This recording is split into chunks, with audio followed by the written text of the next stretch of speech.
Sir இப்போ so நம்ம last கிளாஸில் பார்த்தீங்கன்னா பார்லிமெண்ட்டை பற்றி பார்த்தோம் இல்லைங்களா. ஸோ இந்த பார்லிமெண்ட்டை பற்றி பார்த்தோம். இதில் வந்து ஹவர்ஸ் எல்லாம் நேற்று நம்ம பார்க்கல சரிங்களா. ஹவர்ஸ் என்னென்ன, பார்லிமெண்ட்டில் என்னென்ன டிஸ்கஷன் நடக்கும், இந்த கொஷின்ஸ் வந்து எப்படிலாம் கேட்பாங்க, அந்த மாதிரி ஒரு ஆஸ்பெக்டில் நான் வந்து உங்களுக்கு அதை நான் கேட்கல சொல்லலை சரிங்களா. ஸோ அதை தான் இன்றைக்கி எடுத்துகிட்டு வந்திருக்கேன். நம்ம வந்து நம்மளுடைய ஒரிஜினல் கொஸ்டின் இன்றைக்கி என்ன, நம்மளுடைய டார்கெட் என்ன, இந்த 103 104வது திருத்தம். ஆக்சுவலி நேற்றே நம்ம இதை பிளான் பண்ணணும். நேற்று இந்த இந்த இந்த கொஸ்டினுக்காக தான் பிளான் பண்ணோம். 2 கொஸ்டின் நடத்தணும்னு பிளான் பண்ணோம். நேற்று கொஞ்சம் டைம் பவுண்ட்லாம் முடிக்க முடியல. ஸோ இதை இன்றைக்கி முடிச்சிருவோம். ப்ளஸ் வந்து அதுக்கான அமெண்ட்மெண்ட்டு நம்ம ஆஃப்டர் இண்டிபெண்டன்ஸ்லேருந்து அட்மோஸ்ட் நம்மளுடைய அமெண்ட்மெண்ட் என்னென்ன இருந்திருக்குங்கிறதெல்லாம் வந்து எடுத்துகிட்டு வந்திருக்கேன் சரிங்களா. ஸோ இதெல்லாம் நம்ம பார்த்துருவோம்.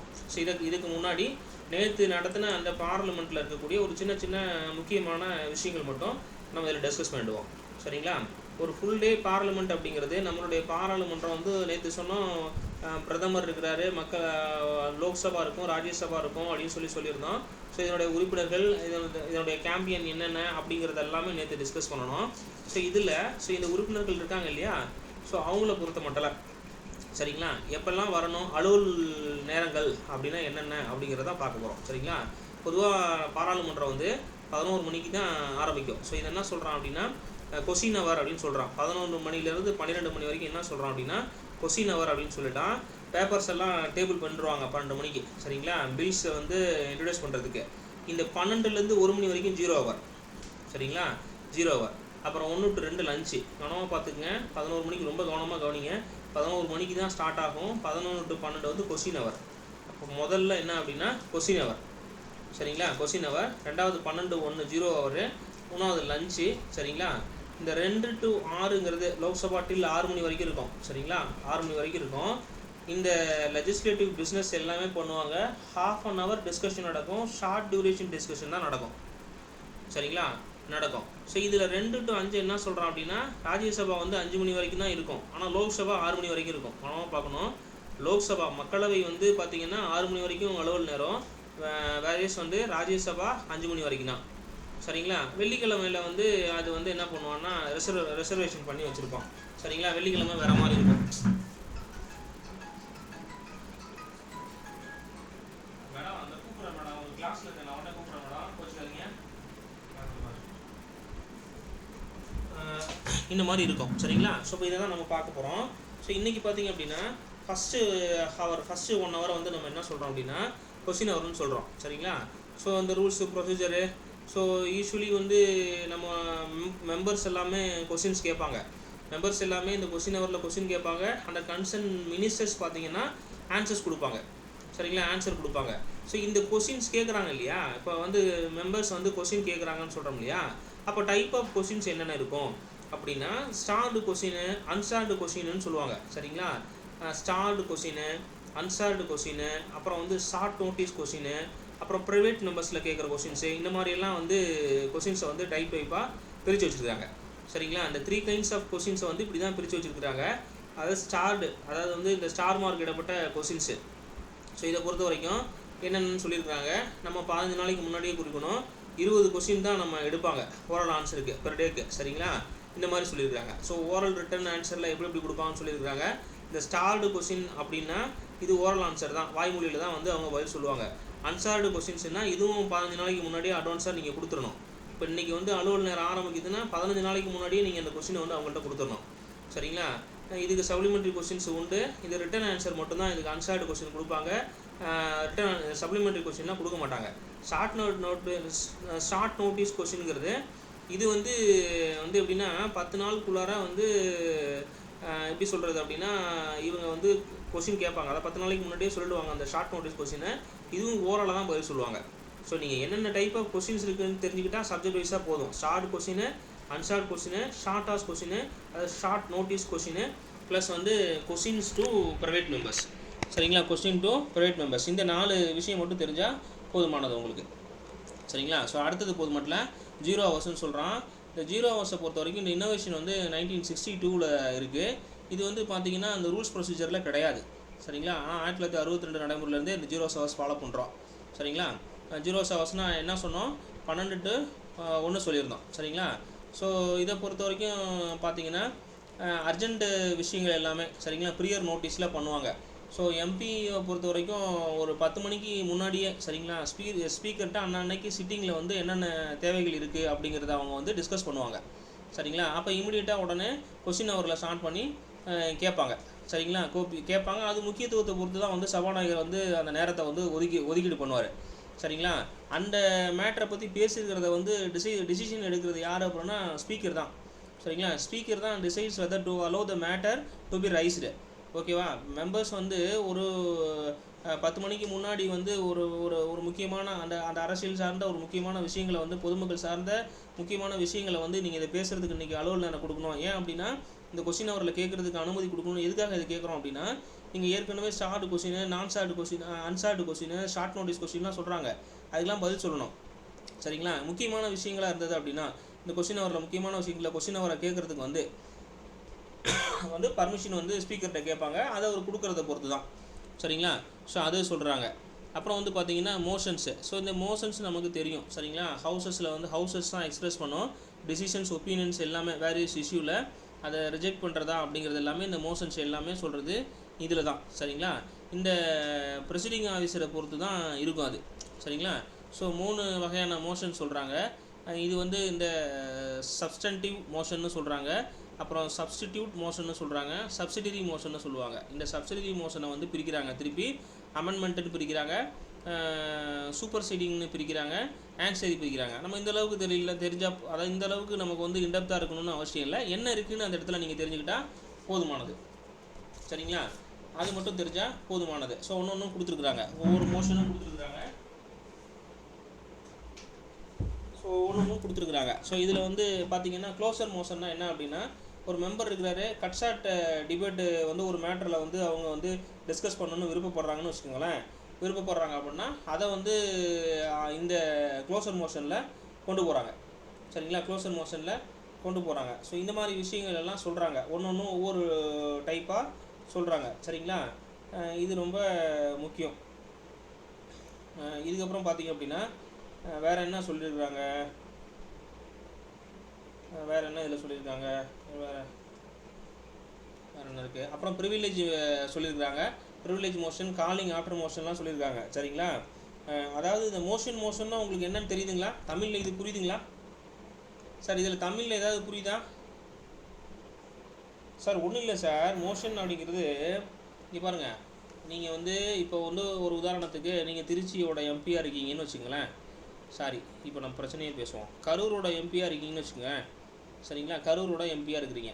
இப்போ வந்து பாராளுமன்றத்தில் நான் இங்கே இந்த கரூரோட எம்பி பார்த்தீங்கன்னா நான் ரூலிங் பார்ட்டி கரூரோட எம்பி வந்து இது நான் அரசியல் பேசலை, நான் வந்து இந்த பொலிட்டிக்கல் ரீதியாக தான் சொல்கிறேன்.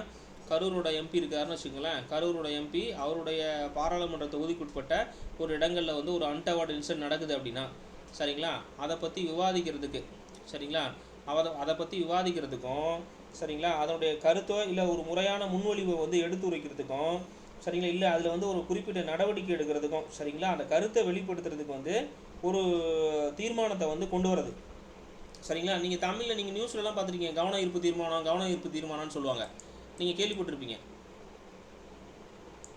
சார். இருக்கீங்களா முதல்ல? Yes sir. Yes sir. You are correct sir. இல்லை சார், ஆக்சுவலி என்னன்னா நான் பாட்டுக்கு பேசிகிட்டு இருக்கேன், திடீர்னு நீங்கள் எல்லாம் சைலண்ட் ஆகிட்டீங்கன்னா நான் ஏதாவது தப்பாக ஏதாவது சொல்கிறனோ இல்லை ஏதாவது கட் ஆகிடுச்சோன்னு எனக்கு சந்தேகம் வந்துடுது. வேறு ஒன்றும் இல்லை, தப்பாக நினச்சிக்கோங்க. No sir. Keenly listening sir. Listening only sir. Okay sir. இதில் வந்து இப்போ பார்த்தீங்கன்னா இந்த கவன ஈர்ப்பு தீர்மானம் அப்படின்னு சொல்லுவாங்க சரிங்களா, அந்த அட்ஜார்ன்மெண்ட் மோஷன்னு சொல்லுவாங்க, நோ கான்ஃபிடன்ஸ் மோஷன்னு சொல்லுவாங்க. ஸோ இந்த மாதிரி இந்த மோஷன் வந்து பார்த்தீங்க அப்படின்னா இந்த கவன ஈர்ப்பு அதாவது தீர்மானங்கள் தான் அந்த மாதிரி சொல்கிறாங்க. நம்ம வந்து வெளிப்படையாக சொல்லணும்னா அந்த தீர்மானங்கள் சொல்கிறாங்க. அது ஒவ்வொரு இடத்துலையும் ஒவ்வொரு மாதிரி வந்து நம்ம வந்து பேர் மாறும் சரிங்களா. பாராளுமன்றத்தில் நீங்கள் இந்த மோஷனை பற்றி நீங்கள் தமிழில் தெரிஞ்சுக்கணும்னா முன்மொழிவு தான். ஒரு ஒரு ஒரு ஒரு விதமான ஒரு இஷ்யூ இருக்குது, அந்த இஷ்யூ வந்து அந்த இடத்துல நீங்கள் பேசணும் அப்படின்னா அந்த மோஷனை வந்து நம்ம அந்த ப்ரெசிடிங் ஆஃபீஸர்கிட்ட எடுத்து சொல்லணும். கன்சர்ன் வாங்கணும் ப்ரெசிடிங் ஆஃபீஸரில். அந்த ப்ரெசிடிங் ஆஃபீஸர் யாருன்னா ஸ்பீக்கராக இருப்பாங்க சரிங்களா. ஸோ அந்த இடத்துல இதெல்லாம் அவங்க தான் டைம் வந்து அலாட்மெண்ட் பண்ணுவாங்க. ஸோ இதெல்லாம் நம்ம இந்த இடத்துல சொல்கிறோம் சரிங்களா. Calling attention motion, adjournment motion. கேள்விப்பட்டிருக்கு சார். அந்த ஜனாதிபதி உரையின் மீது நன்றி தெரிவிக்கும் தீர்மானத்தின் மீதான விவாதம் நடைபெற்ற போது அப்படின்ட்டு அதே மாதிரி தான் ஸோ இப்போ இந்த அட்ஜார்ன்மெண்ட் மோஷன்லாம் ரொம்ப முக்கியத்துவம் வாய்ந்ததாக பேசப்படும். என்ன அப்படின்னா இது வந்து கவன ஈர்ப்பு தீர்மானம் அப்படின்னு சொல்லி தமிழில் சொல்லுவாங்க. இதெல்லாம் ரொம்ப முக்கியமான கான்செப்ட் சரிங்களா. கவன ஈர்ப்பு தீர்மானம் அப்படின்னு சொல்லுவாங்க.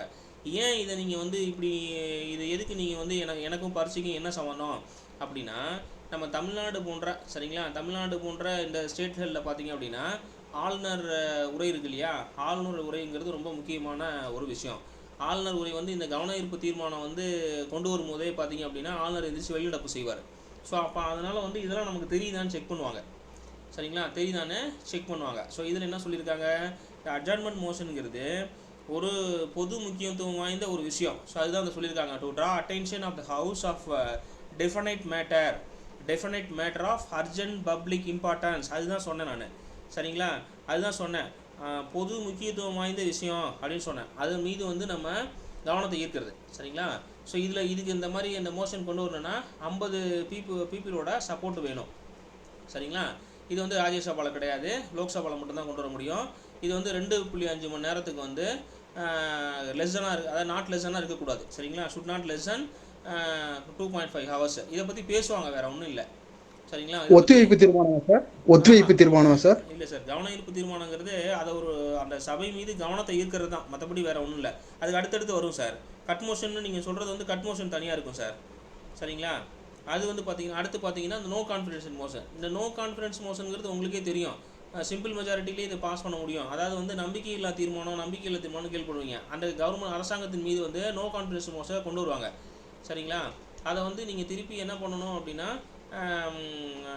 அந்த நம்பிக்கையில்லா தீர்மானம் கொண்டு வந்தாங்கன்னா அந்த சபையில் வந்து நீங்கள் என்ன பண்ணணும் அப்படின்னா நம்பிக்கை வந்து ப்ரூஃப் பண்ணணும் சரிங்களா. ஃப்ளோர் டெஸ்ட் பண்ணுவாங்க சார். ஆமாம் சார், அந்த மாதிரி தான் சார், அந்த மாதிரி தான்.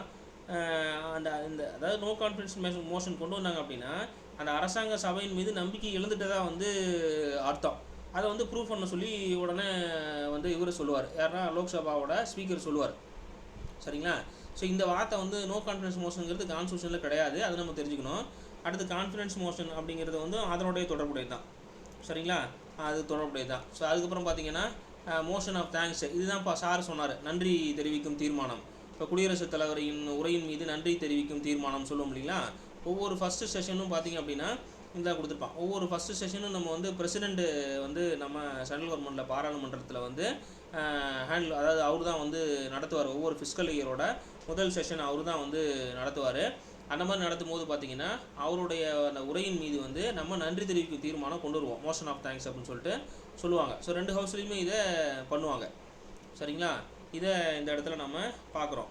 ஸோ இதுக்கப்புறம் அந்த சென்சியூர் மோஷன் ஒன்று இருக்கும், அது பார்ப்பாங்க. அது எங்கே இருக்குது, அங்கே இருக்குது பாருங்கள். க்ளோசர் மோஷன் இங்கே இருக்குது பாருங்கள். Privilege motion. இதில் வந்து முக்கியமானது ப்ரிவிலேஜ் மோஷன், இந்த சிறப்புரிமை தீர்மானம்னு சொல்லுவாங்க. அதாவது வந்து ஒரு அமைச்சர் இருக்கிறாங்க, இது வந்து அடிக்கடி கேட்பான். ஒரு அமைச்சர் வந்து பார்த்திங்க அப்படின்னா சரியானபடி அவங்க வந்து எப்படி சொல்கிறது, நான் அவங்களுடைய உரிமைகளை மீறியதாக வந்து கருதுனாங்க அப்படின்னா, வேறு யாரும் குற்றம் சாட்டினாங்க அப்படின்னா சரிங்களா, ஒரு ஒரு அமைச்சர், ஒரு கேபினட் அமைச்சர் இல்லை ஒரு அமைச்சர் இருக்கிறாரு, அந்த அமைச்சர் வந்து அவருடைய உரிமைகளை வந்து மீறுறாருன்னு வச்சுக்கங்களேன். உரிமைகளை அவருக்குன்னு ஒரு சில உரிமைகள் இருக்கும், அதை மீறுறதா வந்து வேறு மெம்பர்ஸ்லாம் வந்து நினச்சாங்க அப்படின்னா அவங்க மீது வந்து பாராளுமன்றத்தில் இந்த ப்ரிவிலேஜ் மோஷனை கொண்டு வர முடியும் சரிங்களா. குற்றம் சாட்டினாங்கனாவே கொண்டு வருவாங்க இதெல்லாம் வந்து சரிங்களா. இதெல்லாம் இருக்குது, இதெல்லாம் அது ஒன்று தொடர்புடையதான் சார். ஓகே, இது கொடுத்துருக்குறாங்க. இந்த சென்சூர் மோஷனுக்கும் நோ கான்ஃபிடன்ஸ் மோஷனுக்கும் வித்தியாசம் கொடுத்துருக்குறாங்க, அது பாருங்கள். ஓகே, இதுக்கப்புறம் point of order, ½ an hour discussion சரிங்களா.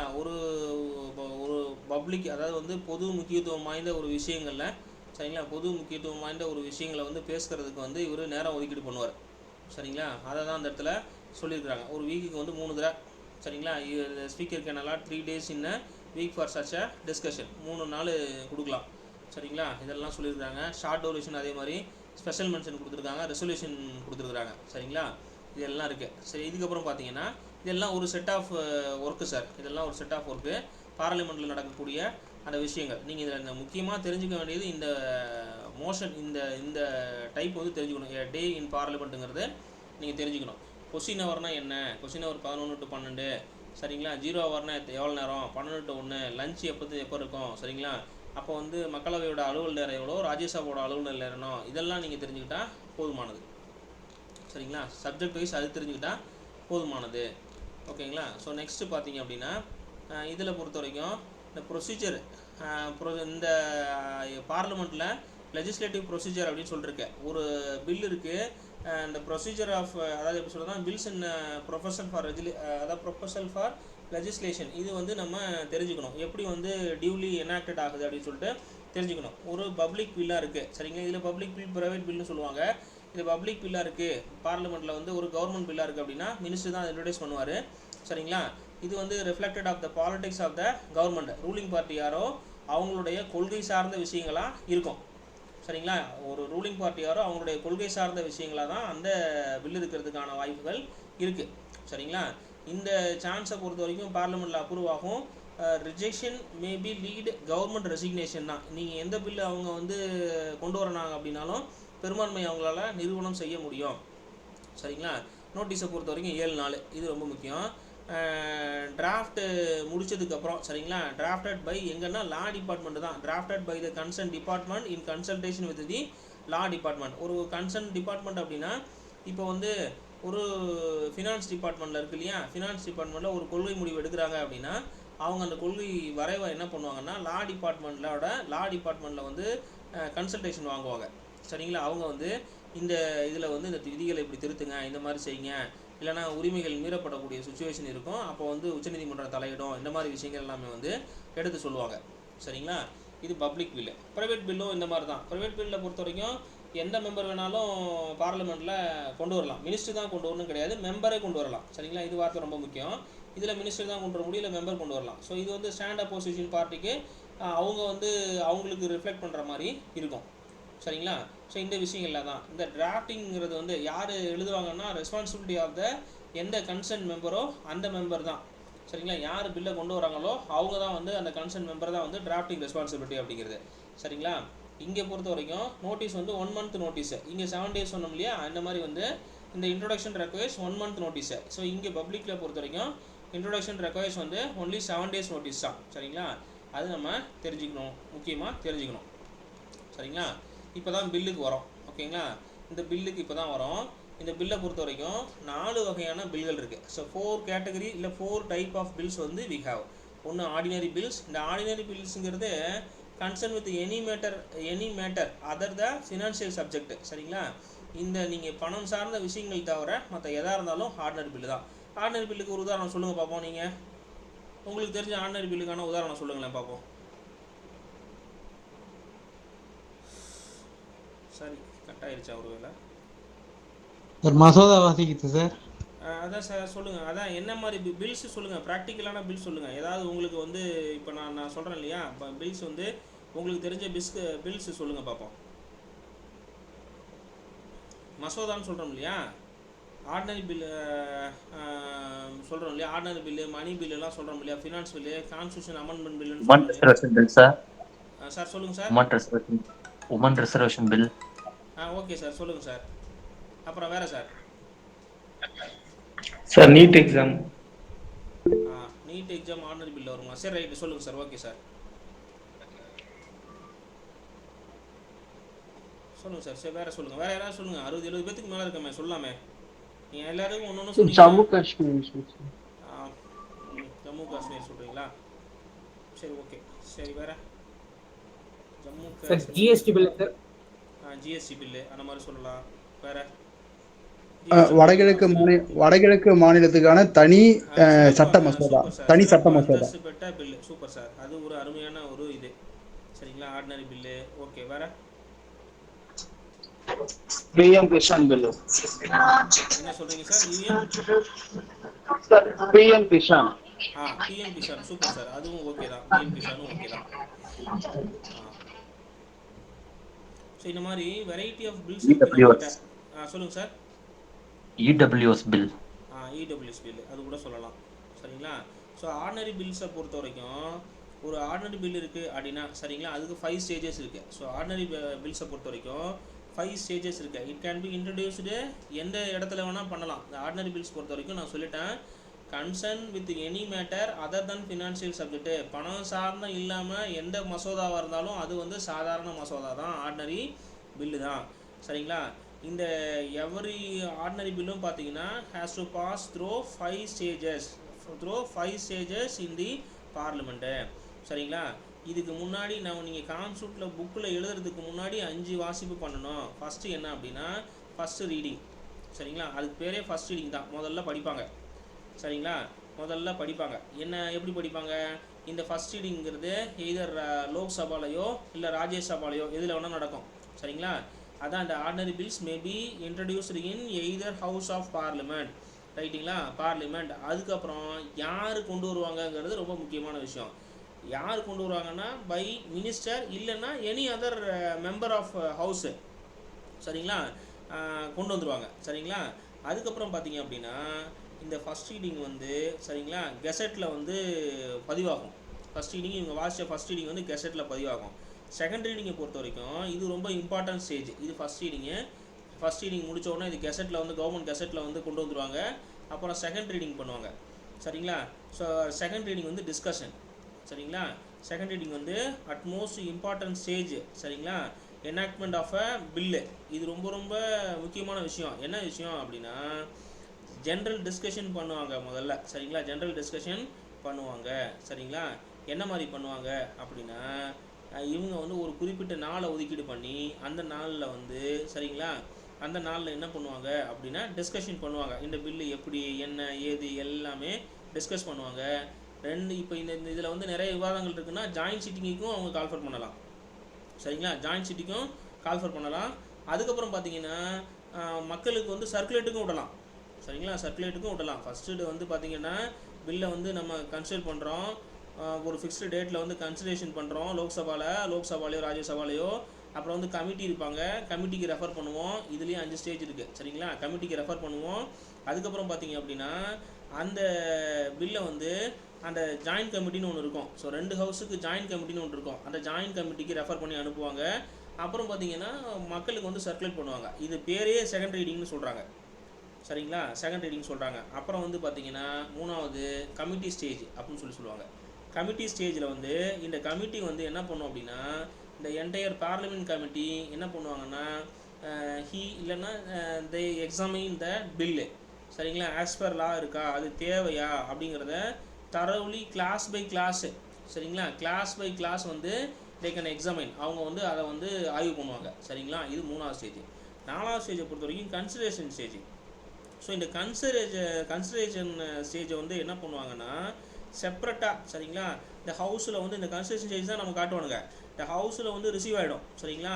இந்த பில்லு வந்துடும், ஹவுஸுக்கு வந்துடும். கமிட்டி வந்து செலக்ட் பண்ணி கமிட்டிக்கு வந்துடும். சரிங்களா? அதுக்கப்புறம் பார்த்தீங்கன்னா ப்ரொவிஷனை வந்து இவங்க தான் கொடுப்பாங்க. ப்ரொவிஷன் வந்து இந்த கன்சிடரேஷன் ஸ்டேஜில் தான் கன்சிடர் பண்ணுவாங்க. ஃபஸ்ட்டு கமிட்டி எக்ஸாமின் பண்ணும், அடுத்து கன்சிடரேஷன் பண்ணும், அதை கன்சிடர் பண்ணுவாங்க. அதுக்கப்புறம் தான் பார்த்தீங்கன்னா இந்த தேர்ட் ரீடிங் நடக்கும். சரிங்களா? தேர்ட் ரீடிங் நடக்கும். சரிங்களா? இது எல்லாமே செகண்ட் ரீடிங்கில் இருக்கக்கூடிய ஸ்டேஜஸ்ஸு. நான் இப்போ சொன்னது எல்லாமே இந்த 3 4ங்கிறது கிடையாது. இந்த செகண்ட் ரீடிங்கில் இருக்கக்கூடிய ஸ்டேஜஸ்ஸு 1 2 3 4 சொல்லிட்டேன். இந்த இதில் வந்து இந்த கமிட்டி ஸ்டேஜ் அப்புறம் பார்த்திங்க அப்படின்னா கன்சிடரேஷன் ஸ்டேஜெல்லாம் முடிஞ்சதுக்கப்புறம். சரிங்களா? முடிஞ்சதுக்கப்புறம் தேர்ட் லெவலில் தேர்ட் ரீடிங் போகும். இந்த தேர்ட் ரீடிங் தான் என்ன அப்படின்னா டிபேட்டு. இந்த தேர்ட் ரீடிங் தான் என்னென்னா டிபேட்டு. சரிங்களா? இப்போ வந்து அந்த பில்லின் மீது விவாதம் பண்ணுறாங்க அப்படின்னு சொல்கிறாங்க இல்லையா? டிபேட்டு என்ன பண்ணுவாங்க அப்படின்னா இந்த பில்லை வச்சிக்கலாமா, சரிங்களா, வச்சிக்கலாமா இல்லை ரிஜெக்ட் பண்ணலாமா அப்படிங்கிறதுக்கான விவாதம். சரிங்களா? இந்த தேர்ட் ரீடிங்கில் தான், இந்த தேர்ட் ரீடிங்கிற ஸ்டேஜில் தான் இந்த debate is confine to the acceptance or rejection of the bill. சரிங்களா? இதுதான் பார்த்தீங்கன்னா இந்த டியூரிங் த டைமில் தான் மெஜாரிட்டி ஆஃப் மெம்பர்ஸ் வந்து ப்ரெசண்ட் ஆகி ஓட்டு போடுவாங்க.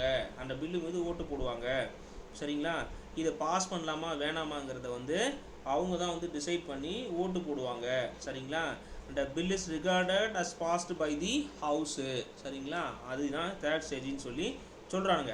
ஸோ இதில் வந்து என்ன பண்ணுறாங்க அப்படின்னா பார்லமெண்ட் வந்து 2 ஹவுஸ் இருக்கு இல்லையா? 2 ஹவுஸ்லேயும் வந்து அக்ரி பண்ணிட்டாங்க அப்படின்னா அடுத்த லெவலுக்கு போயிடும். சரிங்களா? அடுத்த லெவலுக்கு போயிடும். ஸோ இதுக்கப்புறம் பார்த்தீங்கன்னா 2வது ஹவுஸு. இப்போ செகண்ட் ஹவுஸ் பில்ஸ் இப்போ 3வது சொல்லிட்டேன் இல்லையா? இந்த இடத்துல 4வது பார்த்தீங்கன்னா bills in the second house. Second house அப்படிங்கிறது சரிங்களா, bills in the second house அப்படிங்கிறது நீங்கள் வந்து லோக்சபாவில் பண்ணீங்க அப்படின்னா ராஜ்யசபா, ராஜ்யசபாவில் பண்ணீங்கன்னா லோக்சபா.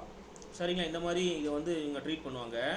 என்ன அப்படின்னா இந்த ஃபஸ்ட்டு 3 ஸ்டேஜஸும் முடிஞ்ச உடனே சரிங்களா, அதாவது the bill passes through all the 3 stages அப்படின்னா the next level is என்ன அப்படின்னா எந்த ஹவுஸில் அவங்க பாஸ் பண்ணாங்களோ அடுத்த ஹவுஸுக்கு மூவ் ஆகிடும். இப்போ லோக்சபாவில் அவங்க பாஸ் பண்ணாங்க அப்படின்னா ராஜ்யசபாவுக்கு அங்கேருந்து போயிடும்.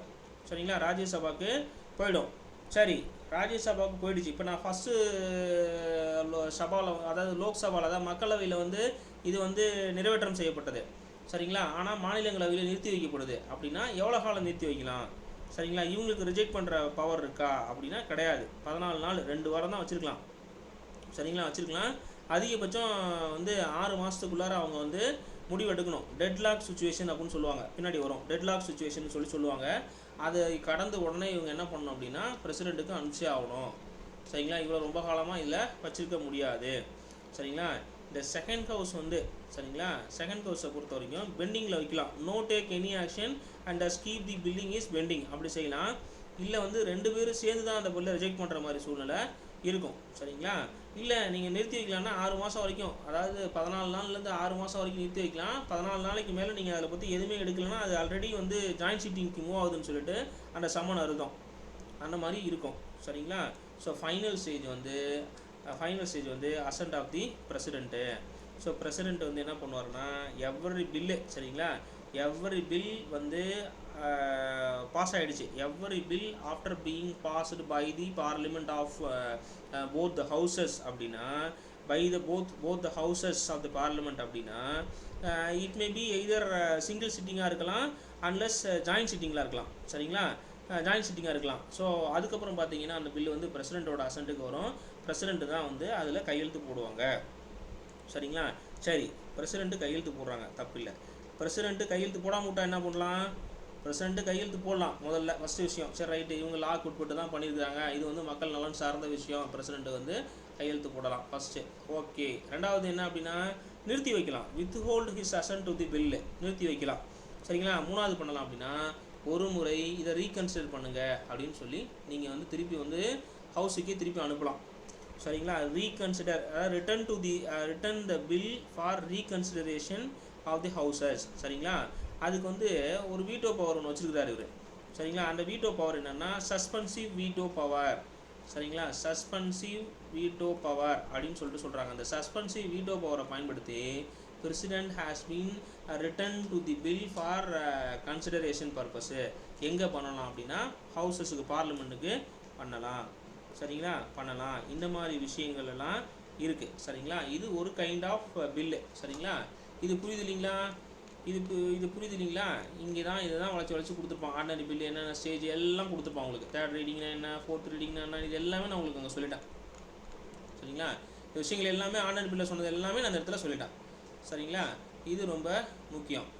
அதுக்கப்புறம் மணி பில்லுன்னு கொடுத்துருக்கான்.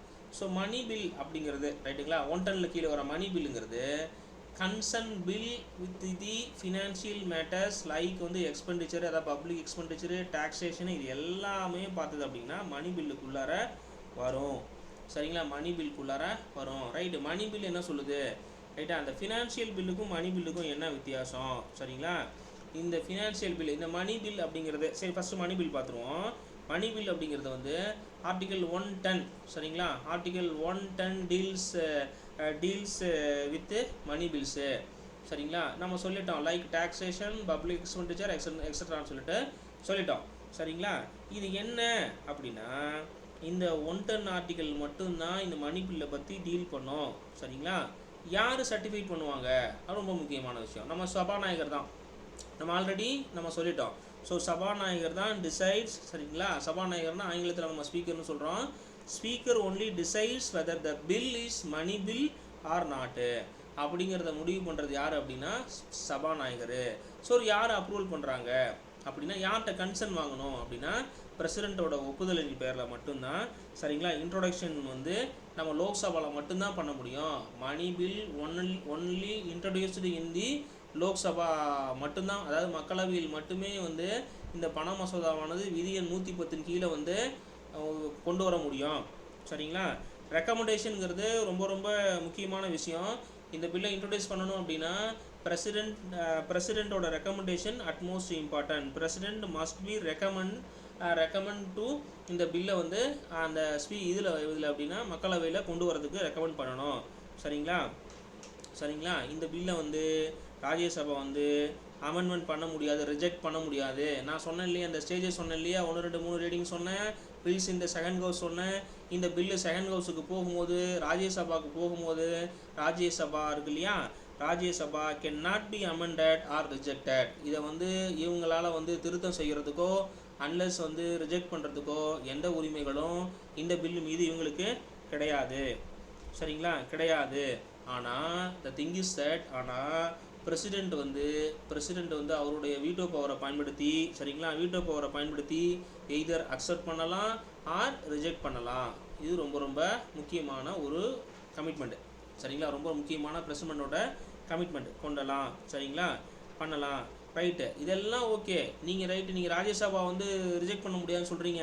அப்போ ஜாயின்ட் சீட்டிங் போகலாமா அப்படின்னா ஜாயின்ட் சீட்டிங் போக முடியாது. சரிங்களா? ஜாயின்ட் சீட்டிங் போக முடியாது. நோ பில்லுக்கு ஜாயின்ட் சீட்டிங் போக முடியாது. அப்போ no provision to resolve the deadlock அப்படின்னு சொல்லிட்டேன் நான் முன்னாடியே. 2 பேரும் வந்து அவையில் சமமாக இருக்கும்போது அதை வந்து அந்த ஜாயின்ட் சீட்டிங்க்கு போவாங்க. ஜாயின்ட் சீட்டிங்க்கு போகிற ப்ரொவிஷன் இங்கே கிடையாது. சரிங்களா? இங்கே கிடையாது. இது ரொம்ப ரொம்ப முக்கியம். மணி பில் ரொம்ப ரொம்ப முக்கியம், உங்களுக்கு தெரிஞ்சிருக்கணும். சரிங்களா? ஓகே. ஸோ அதுக்கப்புறம் என்ன அப்படின்னா, இந்த ஃபினான்ஷியல் பில்லை வந்து 2 கேட்டராக பிரிப்பாங்க. பில்லு 1 பில்லு 2ன்னு 2 விதமாக பிரிப்பாங்க. பில் 1, ஸோ இந்த இடத்துல நான் எழுதுனேன். சார் இது வரைக்கும் ஏதாவது புரியுதுங்களா சார்? ஓகேவா? நான் அடிக்கடி பார்க்க வேண்டியதாக இருக்குது, நீங்கள் இருக்கீங்களா இல்லையான்னு. Yes sir. Okay sir. Okay sir. Okay தானே உங்களுக்கு? ஓகே தானே? இது புரியுதுல? இது கேட்கலாம்ல? ஓகே தானே? So right. ஓகே. ஸோ இதில் ஏதாவது உங்களுக்கு டவுட்ஸ் கிளாரிஃபிகேஷன் இருந்தால் சொல்லுங்கள். நம்ம இந்த பில்லை நடத்திடுவோம். இந்த ஃபினான்ஸ் பில்லை பொறுத்த வரைக்கும் ஃபினான்ஸ் பில்லை பொறுத்தையும் we can classified into 2 type of finance bills. Finance bill நம்ம ஆல்ரெடி சொல்லிட்டோம். ஸோ ஃபினான்ஸ் பில்லுனாவே concern with financial matters, but வந்து different from money bills. So இது வந்து மணி பில்லேருந்து இது வித்தியாசப்படும். சரிங்களா? வித்தியாசப்படும். இது வந்து வித்தியாசப்படும். Sir right. இப்போ நீங்கள் பில்லுன்னு சொல்கிறீங்க இல்லையா சார், ஃபினான்ஸ் பில் 2 வகைன்னு சொல்லிட்டீங்க. அந்த ஃபினான்ஸ் பில் 2 வகை என்னென்னங்கிறத நம்ம பார்ப்போம். சரிங்களா? ஃபினான்ஸ் பில்லை வந்து இதை ஒரு வகை 1ன்னு சொல்கிறாங்க. இதை வந்து பார்த்தீங்கன்னா 2ன்னு சொல்கிறாங்க. 2 வகையாக நம்ம இன்ட்ரடியூஸ் பண்ணி வைக்கலாம். இந்த முதல் வகையாக இன்ட்ரடியூஸ் பண்ணுறது என்ன ஆர்டிகல் பேஸ் பண்ணி பண்ணுறாங்கன்னா ஆர்டிகல் 117(1). சரிங்களா? இதுதான் வந்து deals with finance bill. So mean டைமில் ஆர்டிகல், சரிங்களா, 117(3)ங்கிறது இது வந்து ஃபினான்ஸ் பில்லு அந்த செகண்ட் கேட்டகரியை வந்து இது பண்ணோம். சரிங்களா? இது வந்து இந்த ஃபினான்ஸ் பில் 1ங்கிறது பார்த்தீங்க அப்படின்னா எதை டீல் பண்ணும் அப்படின்னா ஜென்ரல் லெஜிஸ்லேஷன், அது சம்மந்தமாக இருக்கக்கூடிய மேட்டர்ஸ் எல்லாமே வந்து பார்த்தீங்க அப்படின்னா இது டீல் பண்ணும். ஸோ இங்கே பொறுத்த வரைக்கும் பார்த்தீங்கன்னா கன்சாலிடேட் ஃபண்டுன்னு சொல்லுவாங்க. கன்சாலிடேட்டட் ஃபண்ட் அப்படின்னு சொல்லுவாங்க. சரிங்களா? It contains provision involving expenditure from consolidate fund. இந்த கண்டிஜென்சி ஃபண்டு, கன்சாலிடேட் ஃபண்டு, இது என்னன்னு தெரியுதுங்களா உங்களுக்கு? கன்சாலிடேட் ஃபண்டு சார், கண்டிஜென்சி ஃபண்டுனா என்ன, கன்சாலிடேட் ஃபண்டுனா என்ன, அதை சொல்லுங்க பார்ப்போம் சார். அது என்னன்னு தெரியுங்களா? கன்சாலிடேட் ஃபண்டு அப்படின்னா என்னன்னு தெரியுதுங்களா சார்? இப்போ வந்து கண்டிஜென்சினா எமர்ஜென்சி டைம் அப்போ நம்ம பிரசிடென்ட் எடுத்து யூஸ் பண்ணிக்கலாம் சார். ஸ்டேட்னா கவர்னருக்கு பவர் இருக்கு, அதே மாதிரி சார். இல்லை புரியல, இன்னொரு சொல்லுங்க. புரியல இன்னொரு சொல்லுங்க சார். இல்லை இன்னொரு தடவை சொல்லுங்கள். சாரி சார், எனக்கு ஒன்றும் புரியல. நீங்கள் என்ன சொன்னீங்க? கன்சால்டேட் பண்ணால் இல்லை சார், பரவாயில்ல, நீங்கள் எதாக இருந்தாலும் சொல்லுங்கள், நான் சொல்கிறேன் சார். நீங்கள் சொல்லுங்கள், நம்ம தெரிஞ்சுக்க தான் வந்திருக்கோம். நீங்கள் சொல்லுங்கள், நம்ம சொல்கிறேன் நான். இப்போ சார் இன்கேஸ் எமர்ஜென்சினா சென்டரில் வந்து பிரசிடென்ட் வந்து எடுத்து யூஸ் பண்ணலாம் சார். இன் ஸ்டேட்டில் வந்து கவர்னருக்கு அந்த பவர் இருக்குது சார். எதில் சொல்கிறீங்க? கன்சால்டேட் ஃபண்டில் சொல்கிறீங்களா? கண்டிஜென்சி. ஓகே. என்ன மாதிரி அதை பயன்படுத்தலாம்னு சொல்ல வரீங்க, அதானே? சரி ஓகே. இப்போ வந்து கன்சாலிடேட்டட் ஃபண்டு தான் நம்ம இந்த இடத்துல சொல்லியிருக்கோம் இல்லையா? இப்போ ஃபஸ்ட்டு வந்து என்ன சொல்லியிருக்கோம், இந்த ஆர்டிகல் 117(3)ல் இன்ட்ரடியூஸ் பண்ணுற ஃபினான்ஸ் பில் வந்து டீல்ஸ் வித் கன்சாலிடேட் ஃபண்டுன்னு சொல்கிறோம். இந்த கன்சாலிடேட் ஃபண்டுங்கிற அந்த வார்த்தையிலேயே அது இருக்குது. சரிங்களா? இந்தியாவில் இருக்கக்கூடிய அந்த ஒருங்கிணைந்த நிதி அப்படிங்கிறது பார்த்தீங்கன்னா, அதாவது மாநில அரசு, அதாவது சென்ட்ரல் கவர்மெண்ட் ஸ்டேட் கவர்மெண்ட் இருக்கான் இல்லையா, சென்ட்ரல் கவர்மெண்ட் இருக்கான், ஸ்டேட் கவர்மெண்ட் இருக்கான். இந்த சென்ட்ரல் கவர்மெண்ட் ஸ்டேட் கவர்மெண்ட் இருக்கு இல்லையா, அவன் இந்த கவர்மெண்ட்டோட எல்லா இன்கம்ஸு, சரிங்களா, என்னென்ன இன்கம்ஸ் இருக்குது எல்லா இன்கம்ஸு, சரிங்களா, அவங்க வந்து கடன் வாங்குவாங்க இல்லையா, கடன் இருக்கு இல்லையா, கடன் இது எல்லாத்தையும் டெபாசிட் செய்யப்படும் ஒரு நிதி, சரிங்களா. இந்த இவங்களோட இன்கம்மு, நம்மளுடைய கடன், இதை எல்லாத்தையும் டெபாசிட் பண்ணுவாங்க, சரிங்களா, டெபாசிட் பண்ணுவாங்க. இந்த டெபாசிட் பண்ணுறதுனால டெபாசிட் பண்ணுற நிதி தான் என்ன சொல்கிறாங்கன்னா அந்த வார்த்தையிலே இருக்குது கன்சால்டேட் ஃபண்ட், ரைட்ல. கன்சால்டேட் ஃபண்டுங்கிறது சென்ட்ரல் கவர்மெண்ட் ஸ்டேட் கவர்மெண்ட்டோட, சரிங்களா, அந்த கவர்மெண்ட்ஸோட இன்கம்ஸ் அனைத்து வருவாய்களும் கடன்களையும் டெபாசிட் பண்ணுறதுனால இருக்கக்கூடிய ஒரு ஒரு ஒரு நிதி, சரிங்களா. இது வந்து பார்த்திங்கன்னா ஆர்டிகல் 226 தான் அந்த கன்சால்டேட் ஃபண்டை வந்து கன்சால்டேட் ஃபண்டை பற்றி பேசுகிறது வந்து இந்த ஆர்டிகல் 266 266 அதுதான் deals with constitution, Indian constitution 266 வந்து அந்த ஆர்டிகிள் கீழே தான் கன்சால்டேட் ஃபண்டை வந்து கிரியேட் பண்ணிடுறாங்க, சரிங்களா. இதுலேருந்து நீங்கள் செலவு பண்ணணும் அப்படின்னா, சரிங்களா, இந்த திட்டமிட்ட அனைத்து செலவினங்களையும் இந்த கன்சால்டேட் ஃபண்டை தான் பண்ணுறாங்க. இதுக்கு வந்து பார்த்தீங்க அப்படின்னா நம்மளுடைய பார்லிமெண்ட்டோட பர்மிஷன் தேவை. இந்த இடத்துல தான் நம்ம வந்து இந்த பில்லை இன்ட்ரடியூஸ் பண்ணுறோம். கன்சால்டேட் ஃபண்ட்லேருந்து செலவு பண்ணணும் அப்படின்னா அந்த பார்லிமெண்ட்டோட ஒப்புதல் நமக்கு தேவை, சரிங்களா. கவர்மெண்ட் செலவு பண்ணுற பெரும்பாலான விஷயங்கள் வந்து இதில் தான் இருக்கும், சரிங்களா. அது வந்து நீங்கள் பார்த்தீங்க அப்படின்னா பர்மிஷன் வாங்கிட்டு தான் பண்ணுவாங்க, சரிங்களா, பர்மிஷன் வாங்கிட்டு தான் பண்ணுவாங்க, ரைட்டு, ஓகே. சரி, இப்போ நீங்கள் கன்சால்டேட் பண்ணி சொல்லிட்டீங்க சார், அப்போ காண்டிஜென்சி பண்ணால் என்ன சார் அப்படின்னா ஆர்டிகல் 267 தான் டீல்ஸ் வித்து காண்டிஜென்சி ஃபண்டு. அதாவது பார்த்தீங்கன்னா இது ஒரு அவசர நிதி, சரிங்களா. ஒரு பேரிடர் காலம் இருக்குது, இது வந்து போத் ஸ்டேட் கவர்மெண்ட்டு சென்ட்ரல் கவர்மெண்ட்டெல்லாம் இருக்கும், சரிங்களா.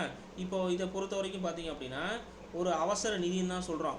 இப்போ வந்து நேச்சுரல் டிசார்டர், டயாஸ்டர் ஏதாவது நடக்குது, இப்போ இயற்கை பேரழிவுன்னு சொல்கிறாங்க இல்லையா, இல்லை பயங்கரவாத தாக்குதல், இல்லை ஏதாவது எதிர்பாராத செலவுகள் இருக்குது அப்படின்னா இந்த நிதி பார்த்திங்க அப்படின்னா இந்த காண்டிஜென்சி ஃபண்ட்லேருந்து நம்ம பிரசிடெண்ட்டோட அப்ரூவலில், சரிங்களா, பிரசிடெண்ட்டோட அப்ரூவலில் பார்த்திங்க அப்படின்னா அனுப்புவாங்க. ஆனால் பிரசிடெண்ட் அப்ரூவல் பண்ணாலுமே கூட பாராளுமன்றத்தோட ஒப்புதல் அவசியம் தேவை. இந்த பிரசிடெண்ட் தன்னிச்சையாக அதை வந்து ரிலீஸ் பண்ண முடியாது. இந்த ஃபண்டுங்கிறது பிரசிடெண்ட் கையில் தான் இருக்கும், ரைட்டுங்களா. ஆர்டிகல் 267 அவசர நிதின்னு ஒன்று இருக்குது. இந்த அவசர நிதி பார்த்திங்க அப்படின்னா பாராளுமன்றத்தோட ஒப்புதல் இருந்து மட்டும்தான் அந்த பணம் எடுக்க முடியும்.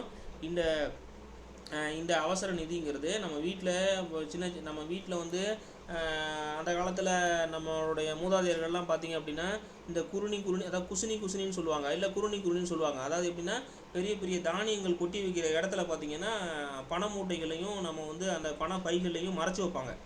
நம்மளோட ரெகுலர் செலவினங்கள் இல்லாமல் பார்த்திங்கன்னா அதை மறைச்சி வைப்பாங்க. அது வந்து எப்போ பயன்படும் அப்படின்னா வீட்டில் வந்து பஞ்சம் ஏற்படும் போது, கஷ்டங்கள் ஏற்படும் போது, அந்த தானியங்கள்லாம் தீரக்கூடிய சூழ்நிலை வரும்பொழுது அந்த பணத்தை எடுத்து இவங்க வந்து வேறு இடத்துல வாங்கி பயன்படுத்துவாங்க. இது நம்ம எல்லாத்தையும் வீட்டில் எல்லாத்தையும் பயன்படுத்துகிறது தான். நம்ம வீடுகள்லேயே பெண்கள் இருந்தீங்க அப்படின்னா பெண்கள் பார்த்திங்கன்னா கூடப்பாலை மறைச்சி வைப்பாங்க, சரிங்களா, இல்லைனா அரிசி மூட்டையில் காசை மறைச்சி வைப்பாங்க, சரிங்களா. இது எல்லாமே தான் என்ன சொல்கிறாங்கன்னா அவசர நிதி. நம்மக்கிட்ட சுத்தமாக பணம் ட்ரை ஆகிடுச்சு அப்படின்னா, கன்சால்டேட் ஃபண்ட் ட்ரை ஆகிடுச்சு அப்படின்னா, சரிங்களா, அந்த மாதிரி டைமில் எடுக்கலாம். இல்லைன்னா பேரிடர் நிதி, இயற்கையாக நமக்கு வந்து ஏதாவது திடீர்னு உடம்பு முடியாமல் போகுது, திடீர்னு ஏதோ ஒரு விஷயம் நடக்குதுன்னு வச்சுக்க நம்ம ஃபேமிலிக்கு, அதை எடுத்து பயன்படுத்துகிறோம் இல்லையா, அந்த மாதிரி தான் இந்தியாவும் பார்த்திங்க அப்படின்னா சர்ப்ளஸ் ஃபண்ட் ஒன்று வந்து வச்சுருக்கிறான், சரிங்களா. அவசர நிதியாக ஒன்று வந்து தற்காப்பு அவசர நிதி அப்படின்னு சொல்லிட்டு தமிழில் சொல்கிறான், காண்டிஜென்சி ஃபண்டு அப்படின்னு சொல்கிறான். இந்தியன் கான்ஸ்டியூஷன் ஆர்டிகல் 267 இதை டீல் பண்ணுது, சரிங்களா, டீல் பண்ணுது. இதெல்லாம் ரொம்ப ரொம்ப முக்கியம். இந்த பணத்தை எடுத்து கொடுக்கணுன்னா பாராளுமன்றத்தோட ஒப்புதல் தேவை, சரிங்களா, பாராளுமன்றத்தோட ஒப்புதல் தேவை. இது வந்து ஒரு இம்ப்ரெஸ்டு கணக்கு தான், சரிங்களா, இதுக்கு வந்து கணக்கு வழக்கே கிடையாது, சரிங்களா. குடியரசுத் தலைவர்கிட்ட தான் இருக்கும் இது, ஓகேங்களா. குடியரசுத் தலைவருக்கு இது வந்து முழுக்க பாராளுமன்ற ஒப்புதல் இருந்தால் மட்டும்தான் இந்த காசை எடுக்க முடியும், சரிங்களா. இதுலேருந்து எடுக்கிற பணத்துக்கு வந்து அவசர நிதியாக நம்ம கொடுத்துட்டாங்கன்னாலும் கூட அப்போ பாராளுமன்றம் எல்லா நேரங்கள்லையும் பாராளுமன்றம் குடும்பம்னா இருக்காது. ஆனால் வந்து நம்ம எடுத்து கொடுத்துட்டு உடனே பாராளுமன்றத்தில் ஒப்புதல் வாங்கிக்கணும். அதுதான் முதல்ல நான் சொன்னேன், சரிங்களா.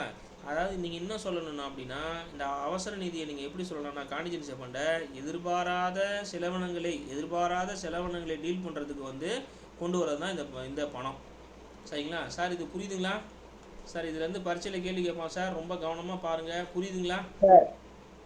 இருக்கீங்களா? முதல்ல இதை நான் பார்த்துக்கிறேன் அடிக்கடி. Okay sir, okay sir, okay தானே சார்? உங்களுக்கு புரியுது தானே?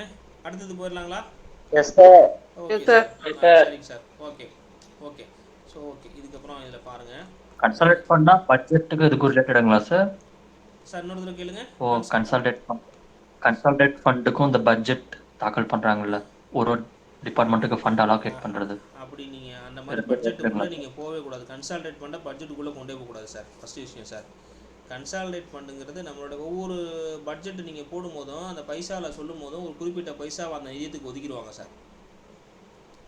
நம்ம அந்தளவுக்கு எக்கனாமிக் ஓரியண்டாக போனாமே, ₹1 இருக்குன்னா 100 பைசா இருக்குன்னு வச்சுங்களேன். ஒரு உதாரணத்துக்கு சொல்கிறேன், ஒரு ரூபாங்கிறது 100 பைசா தானே? கரெக்டு தானே சார்? கரெக்டு தானே? ஒரு ரூபாங்கிறது 100 பைசா தானே சார்? 360 டிகிரி இல்லையா? 360 டிகிரி இது இருக்கும். இவன் என்ன பண்ணுவான்னா, காண்டிஜென்சி ஃபண்டு வந்து பார்த்தீங்கன்னா, இந்த காண்டிஜென்சி ஃபண்டுக்கு ஒரு 10 காசுன்னு ஒதுக்கிடுவான். 10 பைசான்னு ஒதுக்கிடுவான். நான் பைசாக்களில் சொல்கிறேன், இது இன் டேர்ம்ஸ் ஆஃப் க்ரோர்ஸில் இருக்கும், லட்சக்குறவங்கள் அப்படி இருக்கும். சரிங்களா? ஒதுக்கிடுவான். மீதி இருக்கக்கூடிய 90 பைசா தான் அவனை வருவாயாகவே வச்சுக்குவான். அந்த 90 பைசாவை தான் பிரிப்பான், எல்லா பக்கமும் பிரிப்பான். சரி, ஒரு உதாரணத்துக்காக நான் சொல்கிறேன். சரிங்களா?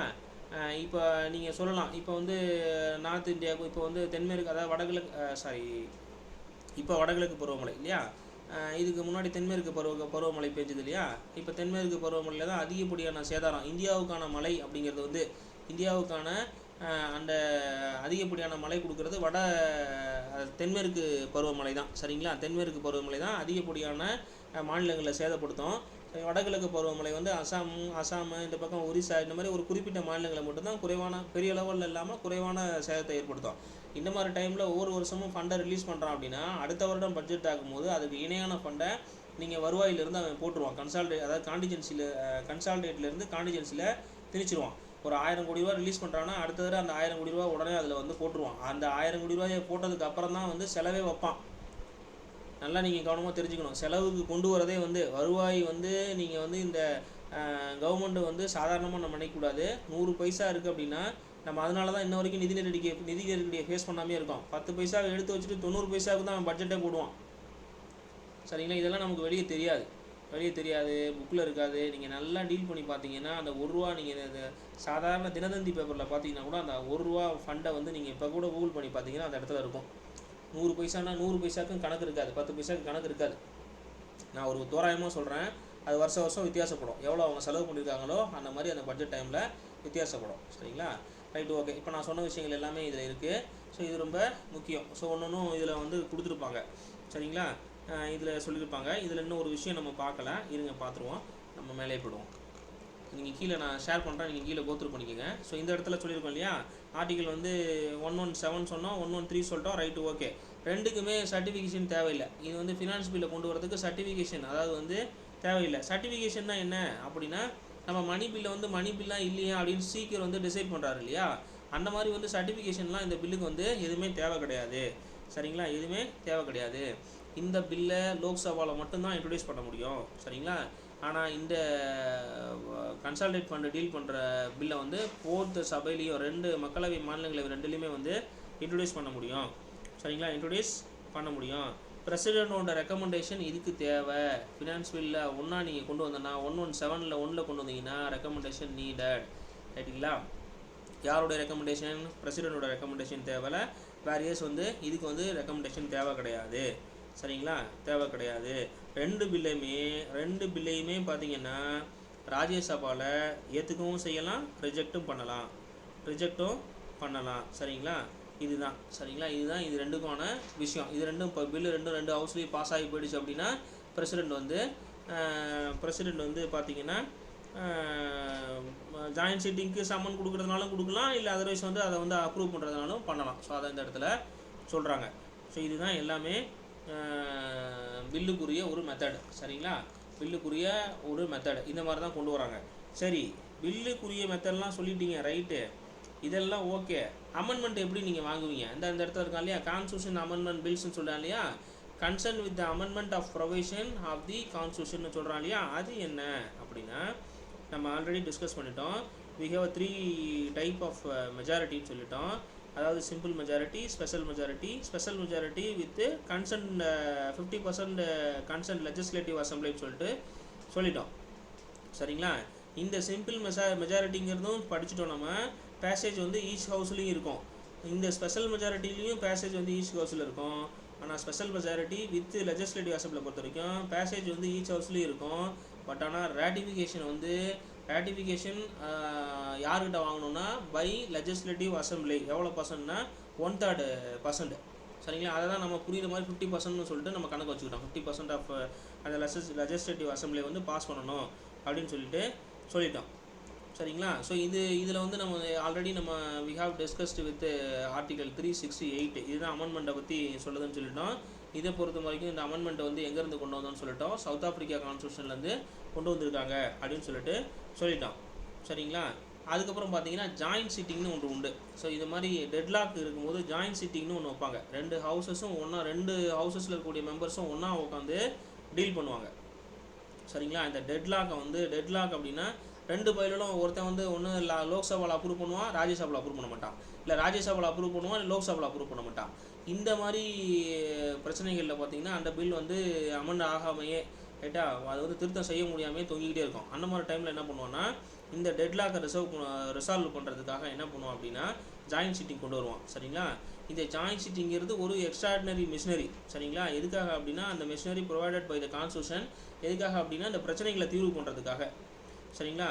டெட்லாக்கோட கண்டிஷன் என்ன? What is the condition of deadlock அப்படின்னா என்ன பண்ணுவாங்க அப்படின்னா 3 சுச்சுவேஷன். சரிங்களா? 3 சுச்சுவேஷன் ரொம்ப முக்கியமான சுச்சுவேஷன். 3 சுச்சுவேஷன் டெட்லாக்கை வந்து ஜாயின்ட் சிட்டிங்கில் கொண்டு வரதுக்கு வந்து 3 சுச்சுவேஷன் இருக்கும். என்னென்ன 3 சுச்சுவேஷன் அப்படின்னா ஃபஸ்ட்டு வந்து if the bill is rejected by the other house. அதை தான் சொன்னேன் நான் ஃபஸ்ட்டு. சரிங்களா? ராஜ்யசபா லோக்சபாவில் ஒருத்தன் ஒத்துக்குவான், ஆனால் திருட்டு பிள்ளைங்க ராஜ்யசபாவில் ஒத்துக்க மாட்டான்.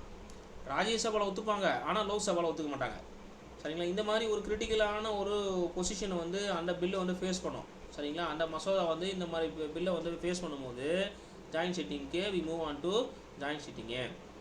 சரிங்களா? ரெண்டாவது பார்த்திங்க அப்படின்னா இந்த ஹவுசஸ் இருக்கு இல்லையா, ஹவுசஸ் வந்து கடைசியாக சரிங்களா ஏதோ ஒரு ஹவுஸு கடைசியாக டிஸ்அக்ரி பண்ணுது. சரிங்களா? அதாவது ஒத்துக்க மாட்டேங்குது.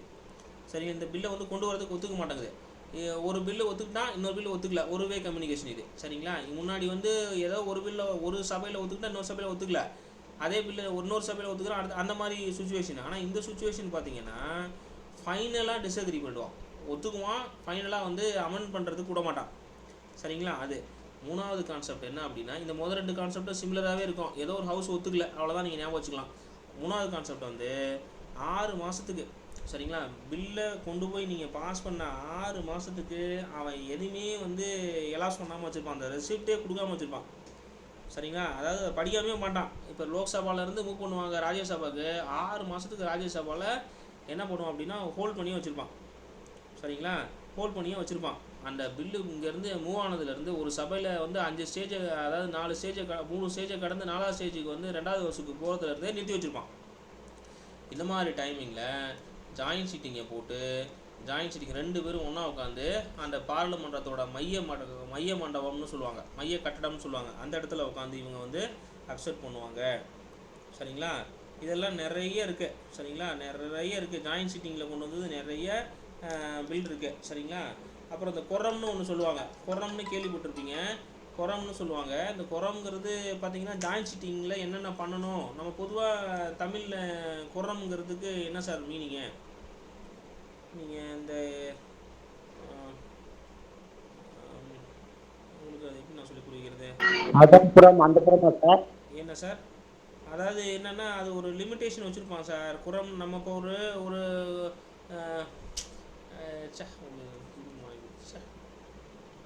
என்ன சொல்கிறதுனே தெரியல.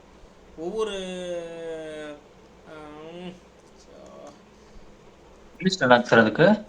இங்கிலீஷில் வந்து குரம்னு சொல்கிறோம்ல சார். அதாவது வந்து இப்போ ஒரு ஏதோ ஒரு நம்ம கம்பெனி ஆரம்பிக்க போகிறோம், இல்லை ஏதாவது ஒரு வந்து இப்போ வந்து போர்டு மீட்டிங் இருக்குன்னா அதுக்குன்னு ஒரு எப்படி சொல்கிறதுனா ஒரு குறிப்பிட்ட வரம்புக்குள்ளே ஒரு சட்டப்பூர்வமான ஒரு லிமிட்டேஷன் வச்சுருப்பான் சார். அது ஒரு தீர்மானங்களும் சொல்ல முடியாது, அது ஒரு எப்படி சொல்கிறதுனா அது அந்த மாதிரி ஒரு சிஸ்டம் வச்சுருப்பான். அந்த குரம் தான் வந்து என்ன பண்ணுவோன்னா, இல்லை இப்போ நீங்கள் இது வந்து எப்படி சொல்கிறதுனா ஒரு பொதுக்குழு இருக்குது சார். ஒரு சங்கம் இருக்குது, ஒரு சங்கத்துக்கு வந்து பொதுக்குழு செயற்குழு அப்படின்லாம் சொல்லுவீங்கள்ல, பொதுக்குழு செயற்குழுலாம் சொல்லுவீங்க இல்லையா, அந்த செயற்குழுவில் வந்து தீர்மானம் நிறைவேற்றும் போது இந்த குரத்தை வாசிப்பாங்கன்னு சொல்லுவாங்க. சரிங்களா, அதுதான் இந்த ஜாயின்ட் சிட்டிங்கில் அந்த குரம்ங்கிற வார்த்தை வந்து முக்கியமான வார்த்தை. சரிங்களா, அதன்படி வந்து என்ன பண்ணுவாங்க அப்படின்னா அந்த பில்லை பாஸ் பண்ணுறதுக்கான எல்லா வேலையுமே செய்வாங்க. அந்த நிர்வாக குழு கூட்டங்களில் அந்த ஒரு ஒரு எப்படின்னா ஒரு குறிப்பிட்ட விழுக்காடு கொண்ட மக்கள் வந்து ஏற்றுக்கிற மாதிரி. சரிங்களா, ஒரு சட்டப்படியான ஒரு விஷயம் சார், வேறு ஒன்றும் இல்லை. அதுதான் வந்து அவங்க சொல்லுவாங்க,